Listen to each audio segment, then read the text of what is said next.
অপু বিশ্বাস নামটা শুনলেই চোখের সামনে ভেসে ওঠে এক সংগ্রামী নারীর প্রতিচ্ছবি। এই তো সেদিনও বইয়ের অধিকার চেয়ে রাস্তায় আন্দোলন করেছিলেন অপু বিশ্বাস, আর আজ কিনা খুনের দায়ে পুলিশের হাতে। জীবনটা সত্যি রং বদলায়। তবে যাই বলুন না কেন ভাই, ওনার অভিনয়টা কিন্তু দারুণ ছিল। সত্যি বলতে পর্দার ঝলমলে আলোর পিছনে যে এতটা অন্ধকার লুকিয়ে থাকতে পারে তা কে জানতো। একসময় যিনি ছিলেন দর্শকদের নয়নমণি, যাকে ঘিরে ছিল হাজারো স্বপ্ন আর প্রত্যাশা, আজ তিনি কিনা হত্যা চেষ্টার মতো গুরুতর অভিযোগে অভিযুক্ত। ঘটনাটা যেন সিনেমার চিত্রনাটকেও হার মানে, যেখানে প্রতিটি মোড়ে লুকিয়ে আছে অপ্রত্যাশিত বাঁক। এই আকস্মিক পতন যেন পুরো ইন্ডাস্ট্রিকে নাড়িয়ে দিয়েছে। মনে পড়ে সেই দিনগুলোর কথা, যখন অপু বিশ্বাস তার অধিকারের জন্য লড়েছিলেন। তখন তার চোখে ছিল দৃঢ়তা, কণ্ঠে ছিল প্রতিভা। সেই সংগ্রামী নারীর প্রতিচ্ছবি এখনো অনেকের মনেই গেঁথে আছে। কিন্তু সময়ের কি নিষ্ঠুর পরিহাস, সেই তো একই নারী আইনের জালে বন্দী। এই পরিবর্তন সত্যি বিস্ময়কর। আমার বান্ধবী ললিতা তো বলেই ফেলল, আহারে মতি নারীর সাথে এমনটা আগে কখনো দেখা হয়। এমন ঘটনা তো কল্পনাও করা যায় না। তবে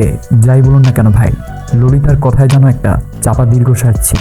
তবে একটা কথা না বললেই নয়, অপু বিশ্বাস কিন্তু বেশ বুদ্ধিমতী। এতদিন দিব্যি ঘুরিয়ে বেরিয়েছেন পরিস্থিতি যখন অনুকূলে ছিল, কিন্তু যেই না দেখলেন পরিস্থিতি হাতে বাইরে চলে যাচ্ছে, চারিদিক থেকে চাপ পড়েছে, এমনি সোজা পুলিশের কাছে আত্মসমর্পণ। বাহ, একেই বলে সময়ের জ্ঞান। এই পদক্ষেপ যেন তার বিচক্ষণতার প্রমাণ। আমার বান্ধবী ললিতা আবারও বলে উঠল, সময় থাকতে সবাই সাবধান। অপু বিশ্বাস ঠিক সময় সঠিক সিদ্ধান্তটা নিয়েছে। তবে যাই হোক না কেন ভাই, অপু বিশ্বাসের এই ঘটনায় ইন্ডাস্ট্রিতে একটা বিশাল হইচই তো পড়ে গেছে। এই তো একদিন আগের কথা, বান্ধবী ললিতাকে নিয়ে ঘুরতে গেলাম ফিলপাড়ার অলিগলিতে।